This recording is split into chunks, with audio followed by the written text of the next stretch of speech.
Hello everyone, welcome to true IAS. True IAS में आप सभी का स्वागत है। जनवरी 2021 के करंट अफेयर की डिस्कशन में आप सभी का स्वागत है। डिस्कशन का हमारा सबसे पहला important article judicial activism versus judicial overreach के बारे में है। हमने इस मैगज़ीन को पीपीटी फॉर्मेट में कन्वर्ट कर दिया है ड्यू टू कॉपीराइट इशू जो लग जाते हैं कई बार बड़े सारे चैनल्स पर। पीपीटी फॉर्मेट में कन्वर्ट करने से एक फ़ायदा ये भी होगा कि आप इसकी पीडीएफ डाउनलोड कर सकते हो और इसमें आपको एक्स्ट्रा चीज़ें जो आप मिलेंगी वो आप एक्सट्रैक्ट कर सकते हो, जो कि रेगुलर मैगज़ीन पे बताना पॉसिबल नहीं हो पाता। वो हाईलाइट हो जाती है उस टाइम पे, लेकिन फिर आपको उनको स्पेशली नोट डाउन करना पड़ता है। लेकिन इस पीपीटी फॉर्मेट में आपको सारी चीज़ें कंपाइल होकर मिल जाएंगी। तो चलिए डिस्कशन स्टार्ट करते हैं। सबसे पहले हम लोग पॉलिटी एंड कॉन्स्टिट्यूशन का जो टॉपिक है उसमें से सबसे पहले टॉपिक को डिस्कस करेंगे, judicial activism versus judicial overreach. क्या कंटेक्स्ट है? कंटेक्स्ट देखो ये है, सुप्रीम कोर्ट ने हाल ही में जो 3 फार्म लॉज हैं जिनके ऊपर देश में हाल ही में इतना बवाल मचा, उसके ऊपर स्टे लगा दिया है, यानी रोक लगा दी है। तो कई सारे जो एक्टिविस्ट हैं या सुप्रीम कोर्ट की फंक्शनिंग को जिन्होंने ऑब्जर्व करा, वो इस बात सुप्रीम कोर्ट के इस एक्ट को लेकर वो क्रिटिकल हुए और उन्होंने सुप्रीम कोर्ट के इस एक्ट को जुडिशियल एक्टिविज्म या जुडिशियल ओवररीच का नाम दिया। तो यही हमारा इस पूरे टॉपिक के डिस्कशन का मेन थीम है, जुडिशियल एक्टिविज्म या जुडिशियल ओवररीच। सबसे पहले इस टॉपिक को स्टार्ट करने से पहले हमारे जो देश में 3 ऑर्गन्स हैं, आप उनकी फंक्शनिंग को समझने की कोशिश करो। सबसे पहले हमारे देश में जहाँ पर कानून बनते हैं वो होता है लेजिस्लेचर, जिसके पास कानून बनाने की पावर और कानून को चेंज करने की पावर होती है। दूसरा होता है एग्जीक्यूटिव, जिसको आप गवर्नमेंट भी कहते हो। लेजिस्लेचर के द्वारा बनाए गए कानूनों को एक्शन में लाने का काम होता है एग्जीक्यूटिव का। ठीक है, मैं रिपीट करता हूँ, लेजिस्लेचर जो कानून बनाता है, पार्लियामेंट जहाँ से कानून बनाते हैं, सरकार उनको एक्शन में लेकर आती है, ये काम होता है एग्जीक्यूटिव का। और आप जब आईएएस ऑफिसर बनोगे तो you will be called as permanent bureaucrats.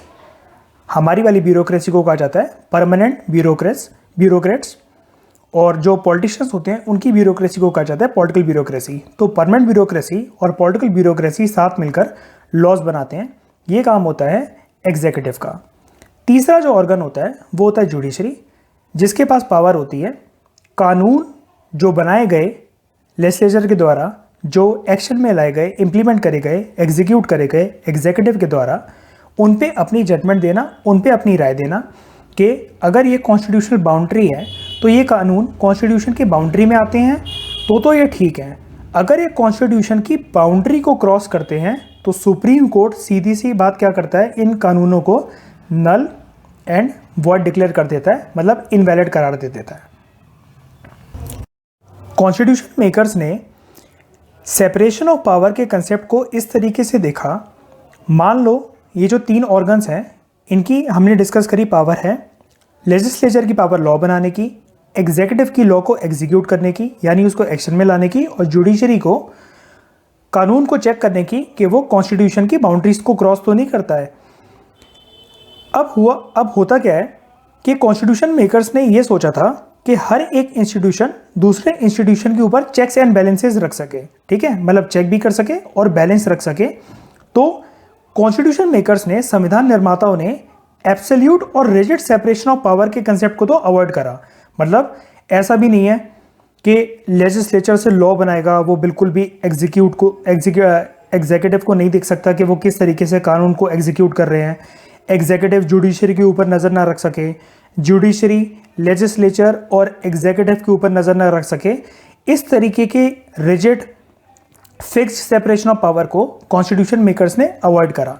मतलब हमारे देश में एब्सोल्यूट और रिजिड सेपरेशन ऑफ पावर तीनों ऑर्गन्स ऑफ द गवर्नमेंट के बीच में बिल्कुल भी एग्जिस्ट नहीं करता है। ठीक है, लेकिन कुछ आर्टिकल्स हमारे कॉन्स्टिट्यूशन में ऐसे हैं जो इस बात की तरफ हिंट करते हैं कि किस तरीके से हमारे कॉन्स्टिट्यूशन में सेपरेशन ऑफ पावर का जो कंसेप्ट है वो मेंशन्ड है।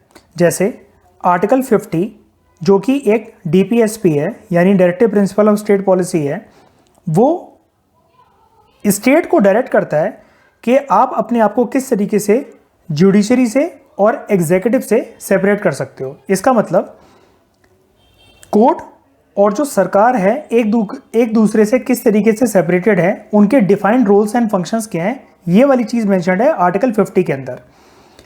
आर्टिकल 361 के अंदर हमने प्रेसिडेंट और गवर्नर को प्रोटेक्शन प्रोवाइड कर रखी है। आर्टिकल 105 और 194 के अंदर पार्लियामेंट्री प्रिविलेजेस और स्टेट लेजिस्लेटिव असेंबली मेंबर्स की जो प्रिविलेजेस है, मतलब एमपीज और एमएलए की जो प्रिविलेजेस होती हैं, उसके बारे में डिफाइंड है। कहाँ पर? आर्टिकल 105 और आर्टिकल 194 के अंदर। आर्टिकल 122 और 212 जो कॉन्स्टिट्यूशन के हैं, वो प्रोहिबिट करते हैं, कोर्ट को रोकते हैं कि पार्लियामेंट में और स्टेट लेजिस्लेचर में जो भी प्रोसीडिंग्स चल रही होंगी, लॉ मेकिंग हाउस के अंदर कोई भी कार्रवाई हो रही हो, किसी भी बिल के ऊपर चर्चा हो रही हो, डिस्कशन हो रही हो, इससे कोर्ट का कुछ लेना देना नहीं है। कोर्ट पर्टिकुलर बिल या उसकी प्रोसीडिंग्स या क्या डिस्कस हो रहा है उस पर्टिकुलर हाउस में, इस चीज़ को बिल्कुल भी इंक्वायर नहीं कर सकता। वो अलग बात है जब बिल एक एक्ट बन जाता है प्रेसिडेंट के सिग्नेचर के बाद, तो ये देखना कि वो एक्ट कॉन्स्टिट्यूशनल बाउंड्रीज को क्रॉस तो नहीं कर रहा है, ये वाला काम जुडिशरी कर सकती है। लेकिन वो भी तब जब बिल एक एक्ट बन गया हो, ना कि उससे पहले, मतलब जब बिल के ऊपर चर्चा हो रही हो, डिस्कशन हो रही हो लॉ मेकिंग हाउस में।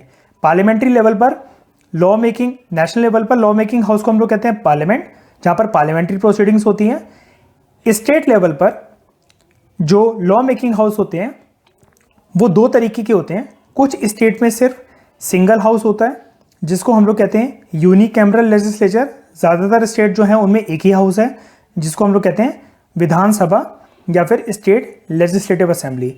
किसी किसी स्टेट्स में, 6 स्टेट्स हमारे देश में ऐसी हैं जहाँ पर 2 हाउसेज एग्जिस्ट करते हैं जिसको हम लोग कहते हैं बाईकैमरल लेजिस्लेचर। यहाँ के जो एमएलए होते हैं उनको हम लोग कहते हैं एमएलसी, क्योंकि इस हाउस का नाम होता है स्टेट लेजिस्लेटिव काउंसिल्स।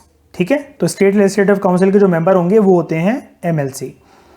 तो यहाँ पर पार्लियामेंट्री लेवल पर या स्टेट लेजिस्लेचर लेवल पर अगर किसी भी हाउस में किसी भी बिल के ऊपर कोई भी डिस्कशन हो रही हो, तो कोर्ट उसके ऊपर इंक्वायरी नहीं कर सकता, डिस्कस नहीं कर सकता उनके प्रोविजंस को।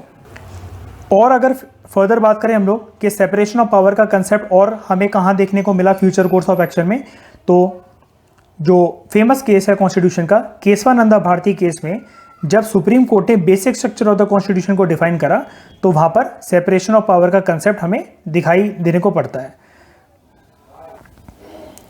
अब अगर हम लोग आगे बात करें तो अभी तक हम लोग क्या डिस्कस कर रहे हैं कि किस तरीके से कौन कौन से ऐसे आर्टिकल्स हैं जो ये मेंशन करते हैं या जिनको पढ़कर हमें लगता है कि हाँ, सेपरेशन ऑफ पावर जो है वो तीनों ऑर्गन्स ऑफ द गवर्नमेंट के बीच में एग्जिस्ट करता है।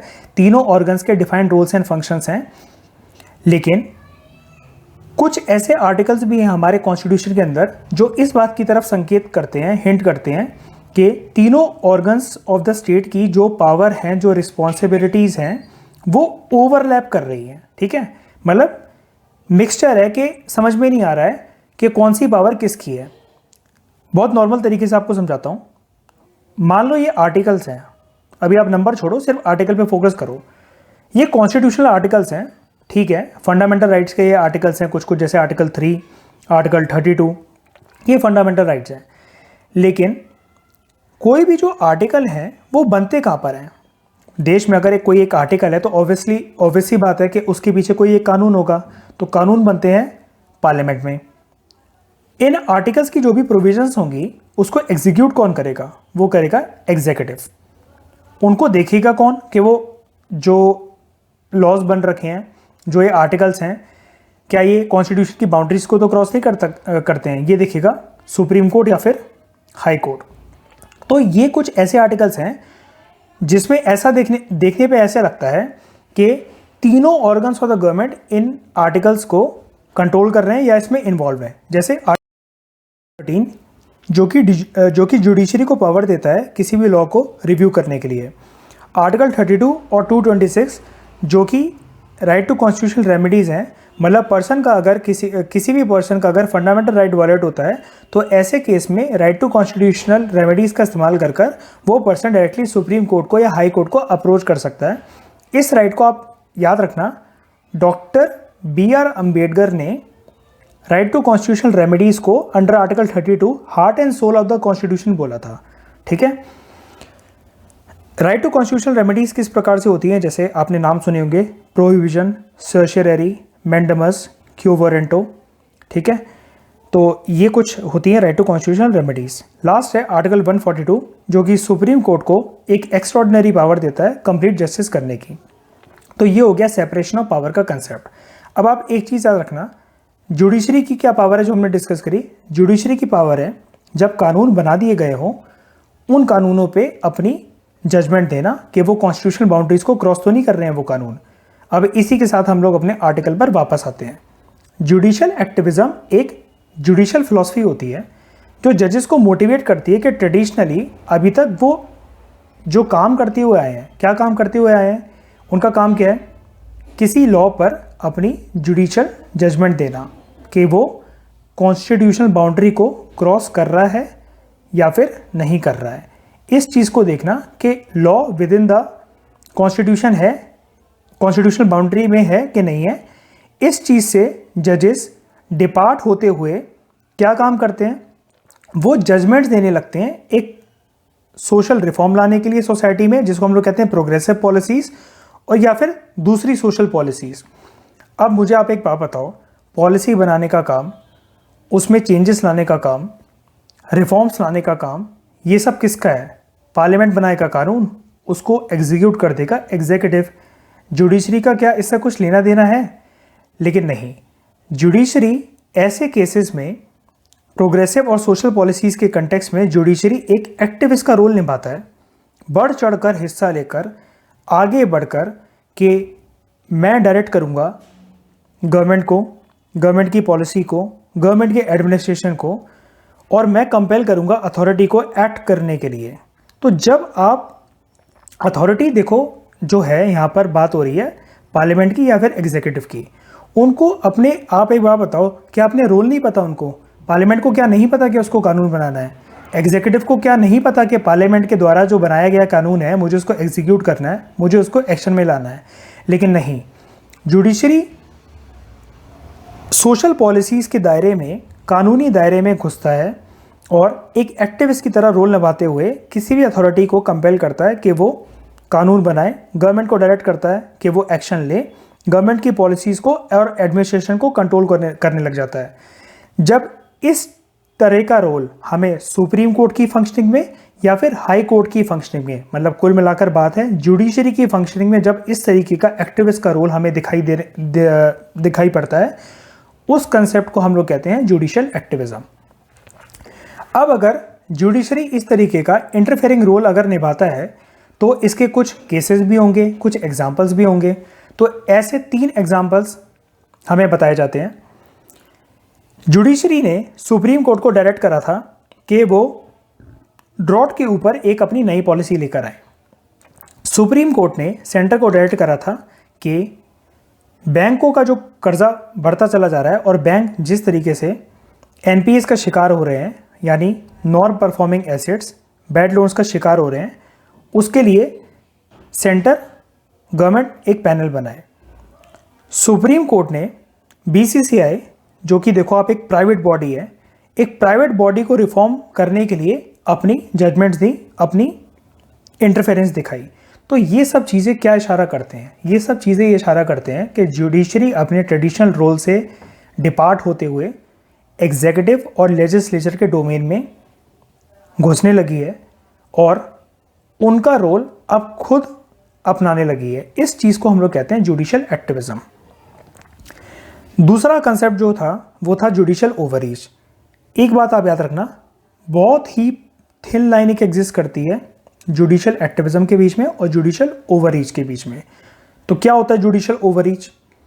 जुडिशियल ओवररीच क्या होता है? एक एक्सट्रीम फॉर्म होता है जुडिशियल एक्टिविज्म का, जहां पर अपनी मनमानी करते हुए और अनरीजनेबल, इलॉजिकल तरीके से सुप्रीम कोर्ट या हाई कोर्ट ना इंटरफेयर करने लग जाते हैं लेजिस्लेचर या फिर एग्जीक्यूटिव के डोमेन में। मैं रिपीट करता हूं, जब extreme form of judicial activism, मतलब सुप्रीम कोर्ट या हाई कोर्ट, जुडिशरी अपनी मनमानी करते हुए अनलॉजिकल, इररेशनल, अनरीजनेबल तरीके से लेजिस्लेचर का कानून वाला काम, एग्जीक्यूटिव का कानून को इम्प्लीमेंट करने वाला काम, जब ये खुद अपने ऊपर रिस्पॉन्सिबिलिटी लेकर जुडिशरी ये काम करने लगे, इसको हम लोग कहते हैं जुडिशियल ओवररीच। मतलब जुडिशरी ने लाइन क्रॉस कर ली सेपरेशन ऑफ पावर की और अब वो एंटर कर गया लेजिस्लेचर या फिर एग्जीक्यूटिव के डोमेन में। इस सिचुएशन में क्या होता है, जैसा कि मैंने आपको बताया, कोर्ट जो होता है, लेजिस्लेचर के पास है लॉ मेकिंग पावर, उसमें दखलबाजी करता है, मतलब एनक्रोच करता है, उस लाइन को क्रॉस कर लेता है। ये लाइन है सारे ऑर्गन्स के बीच में, लेजिस्लेचर, एग्जीक्यूटिव और जुडिशरी। जुडिशरी क्या करता है, ये लेजिस्लेचर और एग्जीक्यूटिव की ये जो लाइन है इसको तोड़ते हुए खुद रिस्पॉन्सिबिलिटी ले लेता है लेजिस्लेचर और एग्जीक्यूटिव की कानून को बनाने के लिए और कानून को इंप्लीमेंट करने के लिए, एक्शन में लाने के लिए। इसको हम लोग कहते हैं जुडिशियल ओवररीच। जब कोर्ट जो है वो घुसपैठ करे लेजिस्लेचर की लॉ मेकिंग पावर के अंदर। क्या ये पावर कोर्ट के पास है? अभी तो हमने डिस्कस करा, यहाँ पर आप देखो, नहीं, सबकी पावर एक डिफाइंड है। लेजिस्लेचर का काम है लॉ बनाना, एग्जीक्यूटिव का काम उसको एक्शन में लाना और जुडिशरी का काम कानून के बनने के बाद ये देखना कि वो कहीं बाउंड्री तो क्रॉस नहीं कर रहा कॉन्स्टिट्यूशन की, ये काम है। तो जुडिशियल ओवररीच के क्या एग्जांपल्स हैं? जुडिशियल ओवररीच के 2 एग्जांपल्स राइटर हमें बताते हैं। एग्जीक्यूटिव ने एक बार रिस्पॉन्सिबिलिटी लेने की कोशिश करी थी, एक रोल निभाने की कोशिश करी थी हमारे देश में कि एग्जीक्यूटिव का रोल भी होना चाहिए जजेस की अपॉइंटमेंट के अंदर। ठीक है, अब आपको लगा होगा ये तो गलत बात है, लेकिन देखो एग्जीक्यूटिव यानी सरकार, अगर उसका एक रोल रहेगा जजेस को अपॉइंट करने की दिशा में, तो एक बार बताओ आप, एग्जीक्यूटिव जुडिशरी के लिए, एग्जीक्यूटिव जुडिशरी भी क्या नज़र नहीं रख सकती? अब जुडिशरी भी तो एग्जीक्यूटिव को डायरेक्ट करता है एक्शन लेने के लिए, तो एग्जीक्यूटिव का भी तो कोई रोल होना चाहिए ना जुडिशरी को थोड़ा बहुत कंट्रोल करने के लिए। क्योंकि अभी तो हमने डिस्कस करा हमारे कॉन्स्टिट्यूशन के अंदर जो रिजिड सेपरेशन ऑफ पावर है लेजिस्लेचर, एग्जीक्यूटिव और जुडिशरी के बीच में, ये रिजिड तरीके से या एब्सोल्यूट तरीके से एग्जिस्ट नहीं करती है। तीनों ऑर्गन्स बल्कि एक दूसरे के ऊपर नज़र बनाए रखते हैं, ये इंटरडिपेंडेंट भी है और कुछ सेपरेशन ऑफ पावर भी एग्जिस्ट करती है। तो हम लोग डिस्कस कर रहे हैं कि क्या इंस्टेंसेस हैं हमारे कॉन्स्टिट्यूशन के अंदर जुडिशियल ओवररीच के। एग्जीक्यूटिव को कि वो जजेस को अपॉइंट कर सकें, इस रोल से डिनाई कर दिया गया था सुप्रीम कोर्ट ने कोलिजियम का सिस्टम लाकर। कोलिजियम के सिस्टम के अंदर क्या होता है कि जो सुप्रीम कोर्ट या हाई कोर्ट के जो जजेस होते हैं वो एक कॉन्स्टिट्यूशनल बेंच बनाकर, एक बॉडी बनाकर 3-4 लोगों की, वही जजेस को अपॉइंट करते हैं। तो देख रहे हो आप, जुडिशरी ही चुन रहा है जुडिशरी को। ठीक है, मतलब कोई अकाउंटेबिलिटी नहीं है, कोई रिस्पॉन्सिबिलिटी नहीं है। अब हमें क्या पता किस प्रोसीजर से जजेस को चुना जा रहा है कोलिजियम सिस्टम के अंदर, आप किस बेसिस पे एक पर्टिकुलर जज को किसी हाई कोर्ट का चीफ जस्टिस बना रहे हो या किसी सुप्रीम कोर्ट का जज बना रहे हो।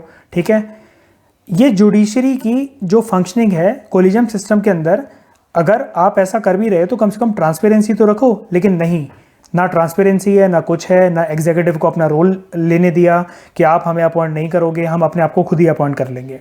ठीक है, तो जो कोलिजियम है, कोलिजियम सिस्टम एक एक्स्ट्रा कॉन्स्टिट्यूशनल बॉडी थी, मतलब कॉन्स्टिट्यूशन में कहीं पर भी मेंशन नहीं है, लेकिन जुडिशरी ने अपने पावर का इस्तेमाल करते हुए ये बोला कि एग्जीक्यूटिव का कोई भी रोल नहीं होना चाहिए जजेस के अपॉइंटमेंट में, हम खुद ही अपने आप को अपॉइंट कर लेंगे अदर जजेस को।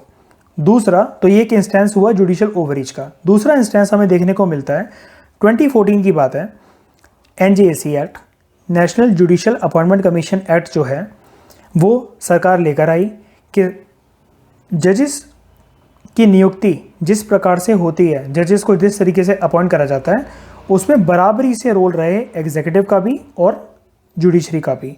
लेकिन सुप्रीम कोर्ट ने इसे कंप्लीटली स्ट्रक डाउन कर दिया और इसके ऊपर 2015 मेंस के अंदर एक क्वेश्चन भी आया था, NJAC के ऊपर डायरेक्ट क्वेश्चन आया था। अब आप एक बात बताओ, आपको क्या लगता है कि ऐसा क्यों होता है?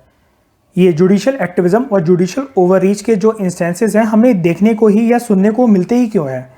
क्यों जुडिशरी इंटरफेयर करता है लेजिस्लेचर या फिर एग्जीक्यूटिव की डोमेन में, और लेजिस्लेचर और एग्जीक्यूटिव फिर इसके लिए कर क्यों नहीं पाते हैं कुछ भी। हम मतलब ये आर्टिकल डिस्कस कर ही क्यों रहे हैं, ऐसा होना ही नहीं चाहिए था ना। तो इसके पीछे कुछ कॉजेज़ हैं, कुछ प्रोमिनेंट कॉजेज़ हैं। सबसे पहला है एसिमेट्री ऑफ पावर। देखो कोई कितनी भी बात कर ले कि 3 ऑर्गन्स हैं हमारे देश के अंदर, तीनों ऑर्गन्स के पास सेपरेशन ऑफ पावर है, लेकिन नहीं, ऐसा थ्योरेटिकली बहुत अच्छा लगता है सुनने में, लेकिन प्रैक्टिकली चीज़ें काफ़ी अलग हैं। सुप्रीम कोर्ट तीनों ऑर्गन्स ऑफ द गवर्नमेंट को अगर हम लोग कंपेयर करें तो सुप्रीम कोर्ट सबसे पावरफुल ब्रांच है गवर्नेंस की। क्यों? हर एक जो जजमेंट है सुप्रीम कोर्ट की वो बाइंडिंग होती है लेजिस्लेचर के ऊपर भी और एग्जीक्यूटिव के ऊपर भी। और लेजिस्लेचर ने कोई कानून बनाया, ठीक है, कोई एक्ट बनाया, उसको एग्जीक्यूटिव ने इम्प्लीमेंट करना स्टार्ट करा। सुप्रीम कोर्ट के पास पावर है उसको स्ट्राइक डाउन करने की, उनके एक्शंस को, उनको लॉ को completely null and void declare करने की। तो आप एक बात बताओ, फिर सेपरेशन ऑफ पावर एग्जिस्ट ही कैसे कर सकता है थ्योरेटिकली, मतलब प्रैक्टिकली। थ्योरेटिकली तो देखो सब चीज़ें लिखी हुई हैं कि सुप्रीम कोर्ट का ये रोल है, मतलब जुडिशरी का ये रोल है, लेजिस्लेचर का ये रोल है, एग्जीक्यूटिव का ये रोल है, लेकिन प्रैक्टिकली चीज़ें काफ़ी अलग हैं। जब लेजिस्लेचर कोई कानून बना रहा है, कितनी डिस्कशन, कितनी डिबेट, कितनी सारी टाइमिंग, पार्लियामेंट की सेटिंग में कितना सारा देश के टैक्स पेयर्स का जो पैसा होता है वो लगता है। एग्जीक्यूटिव को जब इम्प्लीमेंट करना होता है तो कितना सारा उनका सरकार का खर्चा, bodies, institutions, mechanisms, man power, इतना कुछ खर्च होता है हमारी इकॉनमी का, जीडीपी का कंट्रीब्यूशन, और इतना ज़्यादा एनर्जी और एफर्ट। इतनी मेहनत करने के बाद अगर 2 ऑर्गन्स कानून बनाते हैं, दूसरा उसको एग्जीक्यूट करता है, सुप्रीम कोर्ट के पास पावर होती है कि एक ही झटके में उसको स्ट्राइक डाउन कर देता है, उनके एक्शंस को, उनके लॉ को, ठीक है। और यही चीज़ बनाता है सुप्रीम कोर्ट को सबसे पावरफुल ब्रांच। और इसी चीज़ की मदद से ये जो टर्म्स हैं जुडिशियल एक्टिविज्म और जुडिशियल ओवररीच, ये हमें सुनने को मिलती हैं, क्योंकि पावर तीनों ऑर्गन्स ऑफ द गवर्नमेंट के बीच में सिमेट्रिकल नहीं है, एसिमेट्रिकल है, मतलब अनइक्वल है। Next, public interest litigation. अब देखो पब्लिक इंटरेस्ट लिटिगेशन आने से पहले होता क्या था, एक डॉक्ट्रिन था हमारे देश के अंदर, मतलब एक प्रिंसिपल था जिसको हम लोग कहते हैं डॉक्ट्रिन ऑफ लोकस स्टैंडाई। क्या कहते हैं इसको? Doctrine of locus स्टैंडाई। इसमें क्या होता था, मान लो आप इस देश में किसी भी चीज़ के विक्टिम हो, आपके साथ कुछ गलत हुआ है इस देश में, आप कहाँ अप्रोच करोगे? कोर्ट। लेकिन उस टाइम पे क्या था, डॉक्ट्रिन ऑफ लोकस स्टैंडा ये कहता है जो सिर्फ अफेक्टेड पर्सन है ना, सिर्फ वही कोर्ट को अप्रोच कर सकता है लीगल रेमेडी पाने के लिए। अगर वो विक्टिम है, उस पर्सन के अलावा कोई भी उसके बिहाफ पर कोर्ट पहले नहीं जा सकता था। ये एक बड़ी खतरनाक चीज़ थी। कई लोग कोर्ट जाने से डर भी जाते हैं। कई लोग किसी के खिलाफ गवाही देने से, दूसरों के लिए गवाही देने के लिए, या दूसरों के खिलाफ गवाही देने की बात तो छोड़ो, अपने लिए खुद भी अगर कुछ गलत हुआ होता है उनके साथ, तो वो डरते हैं कि अगर जिसने गलत करा है उनके साथ अगर वो उसके खिलाफ बोलेंगे तो कहीं उनका मर्डर ना हो जाए, उनके फैमिली के इंटरेस्ट को हार्म ना करा जाए उस पर्सन के द्वारा। तो लोग डरते थे। अब मान लो कि आप किसी के साथ गलत होते हुए देख रहे हो, वो पर्सन डर रहा है कोर्ट जाने से, लेकिन आप कह रहे हो कि मैं तुम्हारी जगह पर मैं चला जाता हूँ कंप्लेन करने तुम्हारे लिए, कोर्ट से तुम्हारे लिए लीगल रेमेडी लाने के लिए। लेकिन पॉसिबल ही नहीं था, क्योंकि लोकस स्टैंडर्ड का कंसेप्ट ही यही कहता था कि no one except the affected person court को अप्रोच कर सकते हैं फॉर लीगल रेमेडी, सिर्फ वही पर्सन जो अफेक्ट हुआ है वही कोर्ट जा सकता है। लेकिन जब से पब्लिक इंटरेस्ट लिटिगेशन आया है, आप नाम देखो, पब्लिक इंटरेस्ट लिटिगेशन, पब्लिक के इंटरेस्ट में जो लिटिगेशंस, जो अपील्स फाइल होती हैं कोर्ट के अंदर, पब्लिक इंटरेस्ट लिटिगेशन ने क्या करा, सोसाइटी के हर एक मेंबर को परमिशन दी कि अगर आपके खिलाफ किसी भी तरीके का इनजस्टिस होता है, कोई बेईमानी होती है, आपके फंडामेंटल राइट्स का वायलेशन होता है, आपको लगता है सोसाइटी में गलत हो रहा है मेरे साथ और मेरे जैसे कई सारे लोग हैं जो इस इनजस्टिस का सामना कर रहे हैं, आप अपने लिए भी और किसी और के बिहाफ पर भी PIL फाइल करके एक रेमेडी मांग सकते हो कोर्ट से। तो PIL आने के बाद हुआ क्या, लोगों की एक्सपेक्टेशन हद से ज़्यादा बढ़ गई। बहुत ही ज़्यादा एक्सपेक्टेशन बढ़ गई। अभी हम कैसे कह सकते हैं लोगों की एक्सपेक्टेशन बढ़ गई, जुडिशरी में एकदम से लोगों ने बहुत सारी PIL फाइल करना स्टार्ट कर दी। इसकी वजह से हुआ क्या, लोगों को ये लगा कि लेजिस्लेचर और एग्जीक्यूटिव इतने स्लो ऑर्गन हैं कि इनसे एक तो डायरेक्ट इंटरेक्शन उनका होता भी नहीं है, मतलब जनता के प्रतिनिधि होते हैं MLA और MPs, लेकिन कानून बनवाने में इतना ज़्यादा टाइम लग जाता है देश में। तो जनता को ये लगा जुडिशरी ने जो हमें PIL का एक वे दिया है, एक मैकेनिज्म दिया है, इससे हम अपनी डिमांड को फुलफिल करवा सकते हैं जुडिशियल इंटरवेंशन की मदद से, कि हम लोग जुडिशरी से अगर दरख्वास्त करें कि आप हमारे बिहाफ पर जजमेंट पास करो, कोर्ट एग्जीक्यूटिव या लेजिस्लेचर को इंस्ट्रक्शन दो कि वो ऐसा कानून बनाएं या एक पर्टिकुलर एक्शन को फुलफिल करें जिससे जनता की भलाई हो। तो लोगों ने उम्मीद भरी नज़रों से कोर्ट की तरफ देखना स्टार्ट करा। इससे हुआ क्या, कोर्ट जो था अब कानूनी और संवैधानिक जितने भी कानून होते हैं उसके लिए कोर्ट ने डायरेक्शंस देना शुरू कर दिए लेजिस्लेचर को और एग्जीक्यूटिव को काफ़ी ज़्यादा तेज़ी से। मतलब कोर्ट के पास होता क्या था, हज़ारों लाखों सैकड़ों की तादाद में आई पब्लिक इंटरेस्ट लिटिगेशंस फाइल हुई कि सरकार हमारे लिए ये नहीं कर रही है, सरकार हमारे इंटरेस्ट में काम नहीं कर रही है, सरकार के ये एक्शंस जनता के अगेंस्ट हैं, सरकार के इन पॉलिसीज से इस particular section of the society को इनजस्टिस का सामना करना पड़ता है। तो जुडिशरी फटाफट लेजिस्लेचर को और एग्जीक्यूटिव को, सरकार को, पार्लियामेंट को इंस्ट्रक्शन दे देती थी, आज भी देती है कि आपको ये वाला काम करना है। और जैसा कि आपको पता है, आप कोर्ट के इंस्ट्रक्शंस को मना नहीं कर सकते हो, फिर चाहे आप सरकार में बैठे हुए कोई मंत्री क्यों ना हो। तो पब्लिक इंटरेस्ट लिटिगेशन ने एक नई डायमेंशन दे दी, एक नई वे, एक नया रास्ता प्रोवाइड करा जनता को, जिससे जुडिशरी का इन्वॉल्वमेंट होना शुरू हो गया पब्लिक एडमिनिस्ट्रेशन में।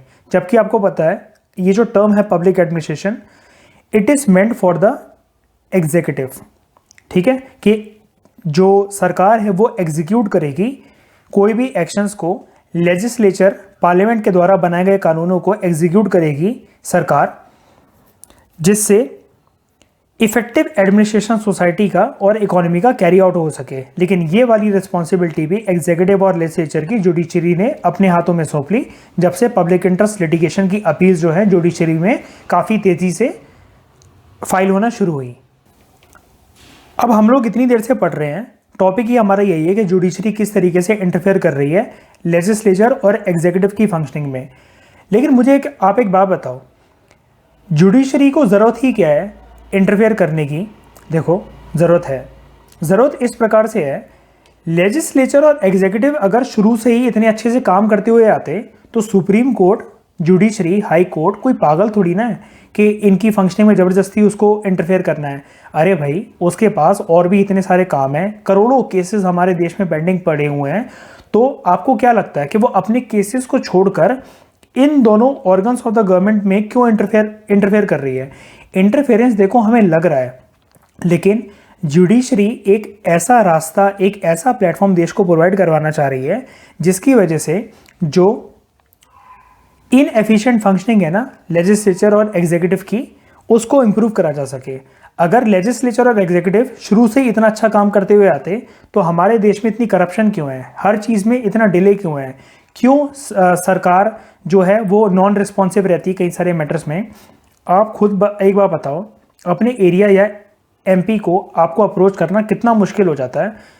अब अप्रोच करना जब इतना मुश्किल है तो आप अपनी नीड्स, अपनी डिमांड, आप क्या चाहते हो, किस तरीके की पॉलिसीज चाहते हो, किस तरीके की डेवलपमेंट आप अपने एरिया में लाना चाहते हो, ये उनको आप कैसे बताओगे? तो सरकार में बैठे जो लोग हैं, पार्लियामेंट में बैठे जो लोग हैं, कानून बनाने वाले जो MPs हैं, वो कितने नॉन रिस्पॉन्सिव हैं, कितने इनएफिशिएंट हैं, इस चीज़ को भली भांति से कोर्ट ने रियलाइज़ करा, ठीक है।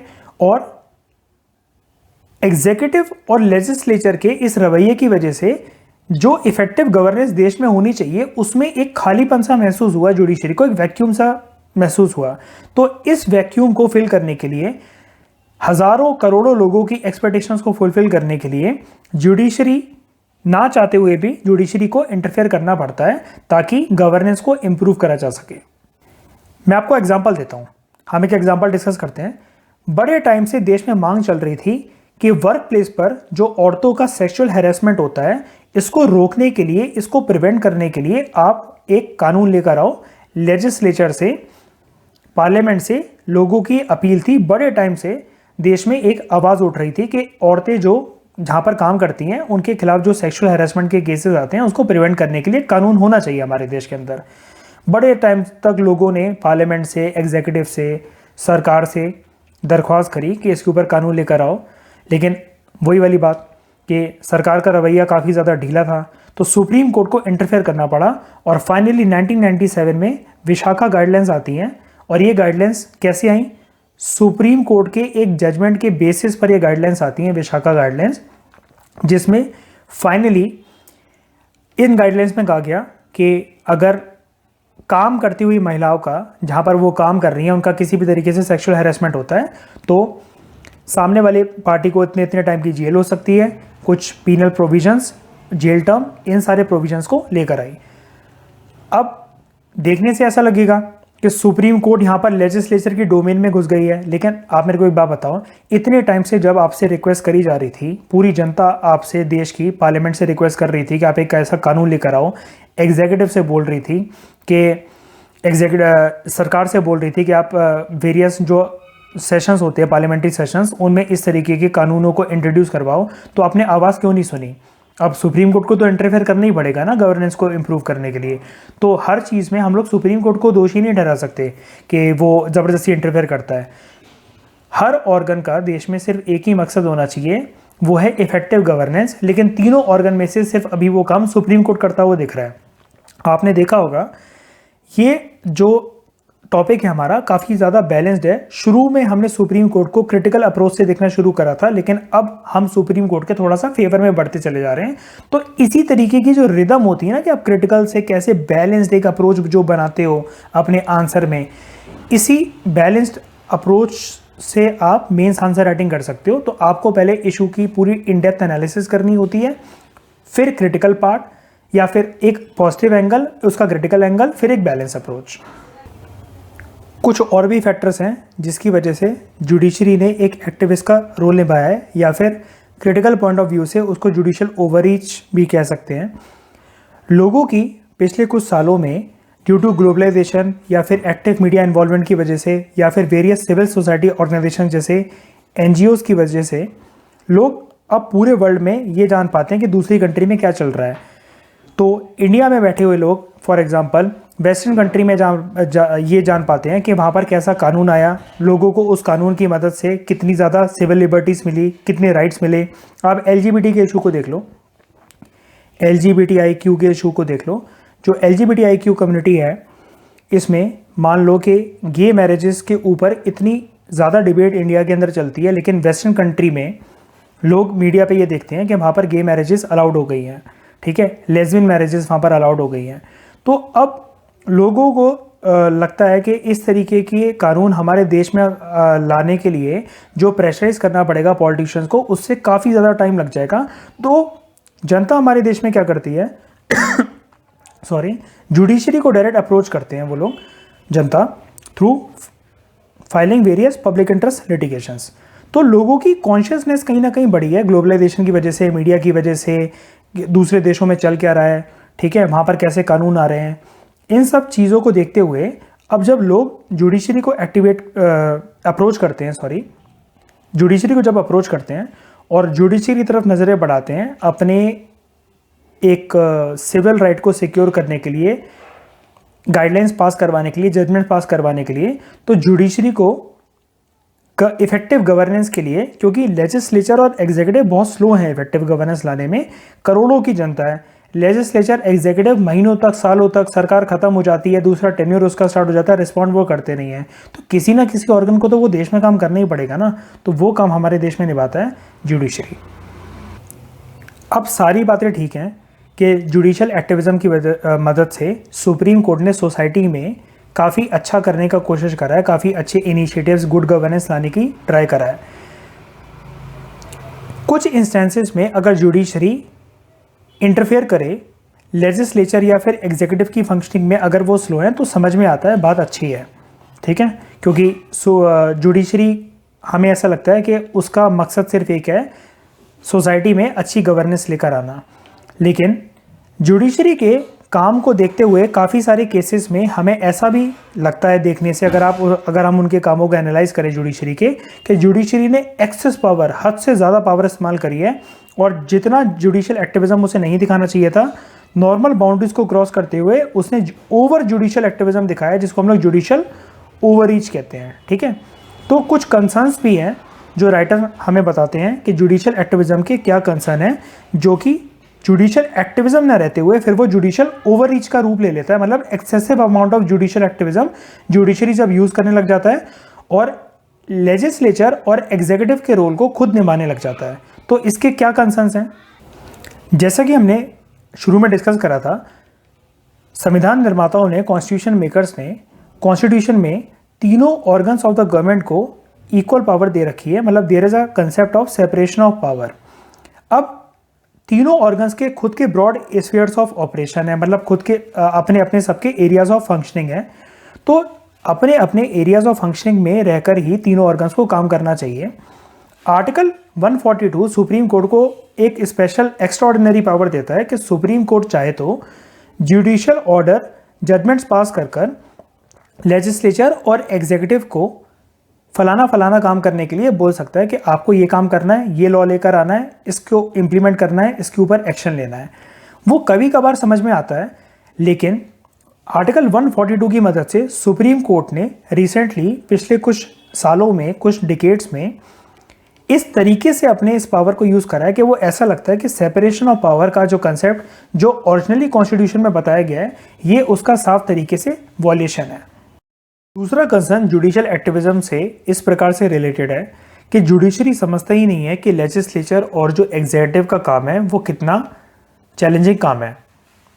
मान लो रेपिस्ट को सज़ा देने के लिए देश में कानून आता है, उस कानून में ये बोला जाता है कि रेपिस्ट को सज़ा देने के लिए एक स्पेशल कोड बनाए जाएंगे जिसमें उनको जल्द से जल्द सज़ा होगी। सॉरी। अब ऐसे कोर्ट्स क्रिएट करने के लिए फंड होना चाहिए सरकार के पास। क्या क्या फंक्शंस वो कोर्ट के द्वारा परफॉर्म करे जाएंगे, किस तरीके से सुनवाई होगी, जजमेंट होगी, उसका फ्रेमवर्क ले डाउन करा जाएगा।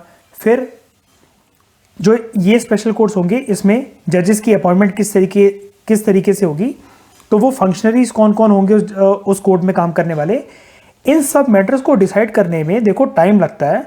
ये एक रात का या एक हफ्ते का काम नहीं है, क्योंकि ये एक लॉन्ग टर्म प्रोसेस होता है जिसके ऊपर फ्यूचर कोर्स ऑफ एक्शन अगर कुछ भी होता है, मान लो may not god do so, किसी का रेप होता है देश के अंदर और रेपिस्ट को सज़ा दिलवानी है उसे स्पेशल कोर्ट के अंदर, तो बार बार हम उस कोर्ट को या कोर्ट की प्रोसीडिंग्स को या चीज़ों को चेंज नहीं कर सकते। हमें एक ही बार में देखना पड़ेगा कि ये कोर्ट है, उसकी ये फंक्शनिंग है, किसी का रेप हुआ है तो रेप विक्टिम को इतना कॉम्पनसेशन मिलेगा और रेपिस्ट को इस तरीके की सज़ा होगी जो वो स्पेशल कोर्ट्स देंगे। तो जो फंड, फंक्शन, फ्रेमवर्क और फंक्शनरी, इन 4F के ऊपर जो लेजिस्लेचर और एग्जीक्यूटिव का काम होता है, सुप्रीम कोर्ट इन सब चीज़ों को नज़रअंदाज करता हुआ एक झटके में जजमेंट दे देता है, इन 4Fs को मद्देनज़र ना रखते हुए, जिसकी वजह से राइटर ऐसा बोलते हैं कि इकोनॉमी हार्म होती है और ओवरऑल लोगों का जो वेलबींग होता है वो भी हार्म होता है। क्योंकि आप इतनी जल्दी अगर सरकार को ऑर्डर दोगे किसी भी चीज़ के लिए, कुछ भी करने के लिए, तो सरकार उस चीज़ के लिए रेडी नहीं होती। एक फंड एलोकेट मान लो कि हो चुका है और एक फंक्शनरीज डिसाइड हो चुकी हैं, फ्रेमवर्क ले डाउन हो चुका है और सब कुछ होने के बाद सुप्रीम कोर्ट उस एक्शन को एग्जीक्यूटिव के नल एंड वॉइड डिक्लेयर करते। तो आप एक बार बताओ, देश की कुछ % ऑफ GDP कितने खतरे में आ जाती है। एग्जाम्पल के तौर पे सुप्रीम कोर्ट ने कुछ टाइम पहले कोल ब्लॉक एलोकेशन और स्पेक्ट्रम ऑक्शन जो देश में होती है उसको कैंसिल कर दिया था। सरकार का बोलना यह था सुप्रीम कोर्ट के इस फैसले की वजह से कि कोल बॉक्स का जो एलोकेशन है, स्पेक्ट्रम का जो एलोकेशन है, कोल और स्पेक्ट्रम जो वेव्स हैं वो एक नेचुरल रिसोर्स हैं और सरकार इनको जो एलोकेट करवा रही है, इनका जो ऑक्शन करवा रही है, वो देश के फ़ायदे में नहीं है, देश के इंटरेस्ट में नहीं है। सरकार का ये बोलना था कि आपने तो एकदम से बोल दिया कि ये ऑक्शन नहीं होगा या कुछ भी नहीं होगा, या ये नेचुरल रिसोर्स हैं, इनको इस तरीके से इनका ऑक्शन करवाना या एलोकेशन करना ठीक नहीं है।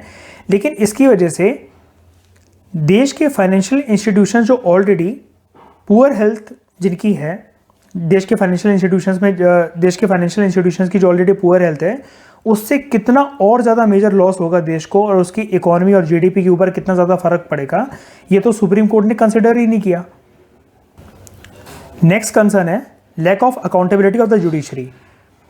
जिस तरीके से एमपीज और एमएलएस जनता के लिए अकाउंटेबल होते हैं, वो जनता के प्रतिनिधि होते हैं, जनता उनको चुनाव में जितवा कर एक पर्टिकुलर एरिया से विधायक या सांसद बनाती है। इस बिल्कुल उसी तरीके से जुडिशरी जो है वो रिस्पॉन्सिबल तो है जनता के लिए, लेकिन अकाउंटेबल नहीं है। क्या कहने का मतलब है इस बात का? इस बात का देखो ये मतलब है कि हम जानते हैं कि हमारे एरिया में जो एमएलए है, जो एमपी है, वो हमारे द्वारा चुनकर आया हुआ है, उससे हमारा डायरेक्ट रिलेशन है, हम उसको डायरेक्टली अकाउंटेबल बना सकते हैं। कई लोग साथ में पूरी सोसाइटी के एक एरिया के अपने विधायक से, अपने सांसद से, एमपी या फिर एमएलए से मिलने जा रहे हैं, तो आपको पता है कि आपको किससे मिलना है। लेकिन जजेस के केस में ऐसा नहीं है कि आप मिलते हो किसी जजेस से रेगुलर बेसिस पे कि हाँ ये कानून हम बनवाना चाहते हैं, या आप अपने ब्लॉक के, अपने सोसाइटी के लोगों को वहाँ पर लेकर जाओ सुप्रीम कोर्ट में कि आप ऐसा ऐसा जजमेंट पास कर दो जिससे देश में ये वाला कानून आ जाए, यूपीएससी में हमें अनलिमिटेड अटैम्प्ट्स मिल जाएं। इस तरीके की चीज़ें नहीं होती हैं।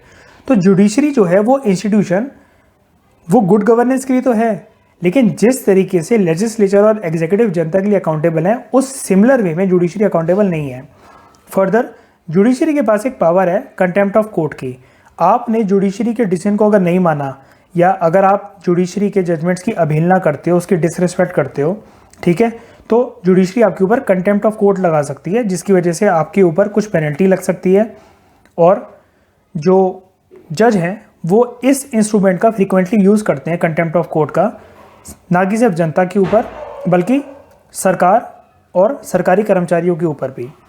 तो ऐसा माना जाता है कि जुडिशरी का कंटेम्प्ट ऑफ कोर्ट को यूज़ करना एक ऐसा टूल है जिससे जुडिशरी अपने खिलाफ किसी भी तरीके के पब्लिक क्रिटिसिज्म्स को, अपने एक्शंस के लिए जो भी जुडिशरी को क्रिटिसिज्म्स का सामना करना पड़ सकता है, इस चीज़ को जुडिशरी कंप्लीटली अवॉइड करने की कोशिश करती है with the use of tool known as contempt of court. Last point, judiciary अगर इसी तरीके से जुडिशियल एक्टिविज्म दिखाती रही है, ओवररीच करती रही, लेजिस्लेटिव के डोमेन में अगर घुसकर काम करती रही, जो कि लेजिस्लेचर का काम है लॉ बनाना, इससे फ्यूचर में जुडिशरी की इमेज जो है वो टार्निश हो सकती है, डिमिनिश हो सकती है, जुडिशरी की एक इमेज पर धब्बा पड़ सकता है, ऐसा राइटर का बोलना है। लास्ट में बस यही बोला जाता है कि सुप्रीम कोर्ट ने खुद ही अपनी वेरियस जजमेंट्स में पास्ट में ये हाईलाइट करा है कि किस प्रकार से जुडिशियल रिस्ट्रेंट जो है वो एक इम्पॉर्टेंट टूल है। जुडिशियल रिस्ट्रेंट मतलब क्या? जुडिशरी जब अपने आप को पीछे खिसका लेती है कि लेजिस्लेचर का ये कानून है, एग्जीक्यूटिव सरकार ने ये डिसीजन लिया है, तो जुडिशरी ने वेरियस जजमेंट्स में, अपनी पास की जजमेंट्स में ये खुद बताया है कि ये लॉ के ऊपर सुनवाई करना या एग्जीक्यूटिव के इस डिसीजन को देखना ये हमारा काम नहीं है, मैं अपने आप को इस चीज़ से बचाता हूँ। जुडिशरी ने ऐसा खुद इंडिकेट करा है अपनी पास की जजमेंट में। तो जुडिशरी को सेल्फ रिस्ट्रेंट वेरियस केसेस में एक्सरसाइज करना चाहिए जहां वो कर सके, जितना एप्रोप्रिएट हो, जितना सही हो, एक लेजिटिमेट तरीके से, लॉजिकल तरीके से पार्लियामेंट्री कानूनों को रिव्यू करना, जुडिशियल रिव्यू करना उनका, वो ठीक है। लेकिन जुडिशरी को इस तरीके से कोशिश नहीं करनी चाहिए कि वो इतनी बाउंड्री क्रॉस कर दे कि जुडिशरी एक सुपर लेजिस्लेचर की तरह पोर्ट्रे होने लग जाए देश में। वो वाली बात ठीक नहीं है, क्योंकि लेजिस्लेचर का काम लॉ बनाना है। जुडिशरी जो है वो उन लॉ को देखे कि वो कानूनी बाउंड्री जो है वो क्रॉस तो नहीं कर रहे हैं, ना कि जुडिशरी सुपर लेजिस्लेचर की तरह काम करे, ऐसा राइटर बोलते हैं। और ये एक नॉर्म नहीं बनना चाहिए मतलब ये एक प्रथा नहीं बननी चाहिए कि जुडिशरी हर एक कानून को जुडिशियल रिव्यू करे, क्योंकि लेजिस्लेचर को पता होता है कि वो क्या कानून लेकर आ रहे हैं, इस कानून का इम्पैक्ट जनता, ये किसी भी तरीके से एक नॉर्म नहीं बनना चाहिए, एक प्रथा नहीं बननी चाहिए कि जुडिशरी हर बार जो है वो लेजिस्लेचर की फंक्शनिंग में इंटरफेयर करता रहे, हर एक कानून को देखता रहे, सरकार के हर एक एक्शन को बताए कि तुम्हें क्या करना है, तुम्हें क्या नहीं करना चाहिए। सेपरेशन ऑफ पावर का जो कंसेप्ट है वो किसी भी तरीके से वॉलेट नहीं होना चाहिए, ताकि ऐसा ना पोर्ट्रे हो कि जुडिशरी जो है वो जुडिशियल एक्टिविज्म को छोड़कर जुडिशियल ओवररीच के दायरे में घुस गया है, मतलब लेजिस्लेचर के डोमेन में और एग्जीक्यूटिव के डोमेन में गुस्सा चला जा रहा है। तो इस तरीके से हमने अपने पहले आर्टिकल को judicial activism versus judicial overreach को काफ़ी ज़्यादा कॉम्प्रिहेंसिव तरीके से कवर करा। I hope you like the discussion. इस डिस्कशन में फ़िलहाल इतना ही। Thank you very much for discussion.